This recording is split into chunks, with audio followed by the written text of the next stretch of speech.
Good afternoon, my YouTube viewers. It is Crystal here, and I'm just here because I want to do a code review of Kaggle's November 2022 tabular competition. But what we're going to use to solve this competition question is sklearn's log loss function. So I thought I would take you to the sklearn log loss page before we actually do the code review. So log loss, aka logistic loss or cross-entropy loss. This is the loss function used in multinomial logistic regression and extensions of it, such as neural networks, defined as the negative log likelihood of a logistic model that returns widespread probability for its training data Y true. The log loss is only defined for two or more fables.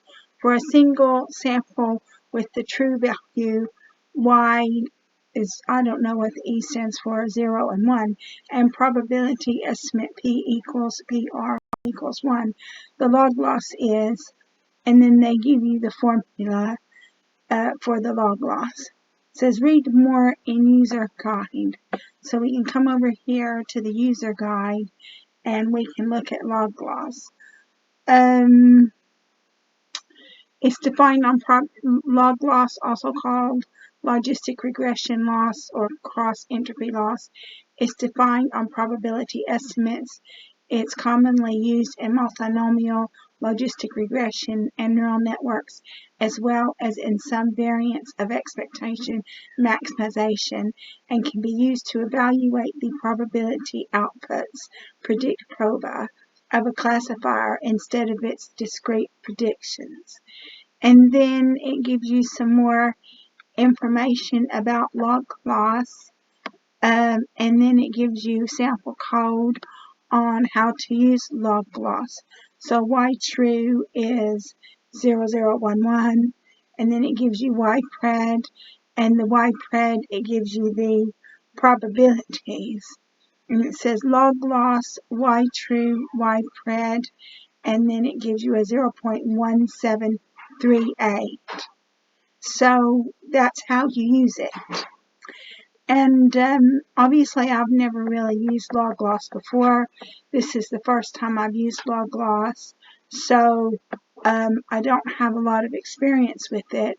But what we'll do is we'll go ahead and do the code review for the solution to Kaggle's November 22 tabular competition.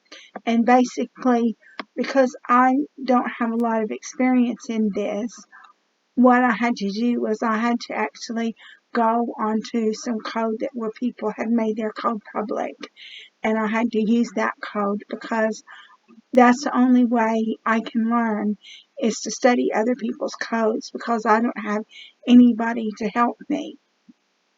So we'll do the code review, and this is code that I got from the workbooks that people have made public. So the problem statement is blend predictions to come up with a better prediction. And then we're going to import libraries. We're going to import NumPy as NP, which is a numerical computation library. We're going to import pandas as PD, which is a data processing library. We're going to import OS, which is the operating system. We're going to import matplotlib.pyplot as PLT, which is a graphics library. And we're going to import Seaborn as SNS, which is another graphics library built on top of matplotlib. Then what we're going to do is we're going to load our data sets. So there's a lot of data sets. Normally, I didn't load the data sets the way I normally would do it, because there's a lot of data sets, a lot of CSV files in there. And then so if I loaded it the way I normally would do it, all you would see would be CSV files. But from from pathlib, import path. Path equals path, and then they give you the path for the Kaggle Playground series. And then we say submission equals pd.read.csv, path sample submission CSV, index call equals ID. Labels equals pd.read.csv, path train labels.csv, index call equals ID. So submission index equals submission.index, label index equals labels.index. And then subs equals sorted os.lister path submission files. So you're going to sort all of the submission files, and it's going to be saved in the variable sorted subs. So subs 1 equals pd.series subs dot apply lambda x float x, and it's going to be all of the rows until all of the columns, or the rows, until all of the rows and all of the columns except for the last 4 columns. Subs 2 equals subs 1 dot apply lambda x, and it's going to be 1 over x. So now what we're going to do is we're going to have our functions that have been created.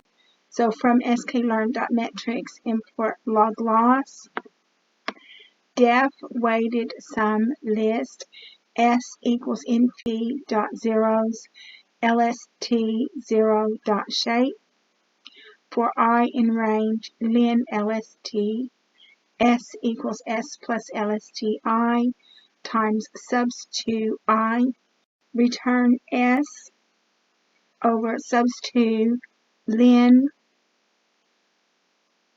lst.sum. So that's what it's going to return.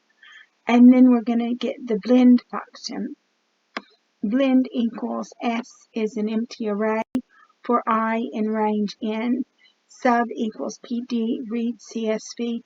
Path equals the path and submission files. Subs I and index column equals ID. And then you go s append sub. So you're going to append that to the sub. And you go return weighted sums s. So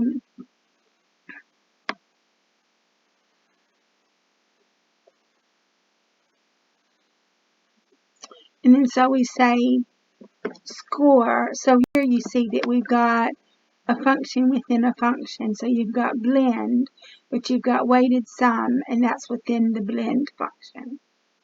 So score equals log loss, labels, comma, blend 3 dot loc label index, and then print blend score, and then the score up to 10 decimal points. So that gives you your blend score. And then you're going to plot it onto a graph. Blend plot equals log loss, labels, comma, blend I dot loc label index for I in range 1 to 20. So it's going to iterate through 20 times, and you can see the graph that it's made. So we're going to use the first 3 submissions. Preds equals blend 3 dot loc submission index, and then here's your preds. So it gives you 20,000 rows. And then now we prepare our submission. Preds dot to CSV, submission CSV, and so that's your submission. And so basically that's what is going to be submitted to Kaggle. And so I submitted it to Kaggle, and I had a 59 percentile. So I'm happy with that, considering the fact that I had to look on somebody else's notebook to find the answer to it. And, every month these competition questions just get more and more difficult, even though they're tabular competitions. And obviously I need to build up my skill. And so hopefully doing these competitions will help me to improve my skill. So I'm going to go ahead and close this video. If Thank you to my subscribers for supporting my channel. If you like my video, please like, subscribe, and share. And thank you very much for looking at my code review. And I look forward to making more code reviews for you in the future.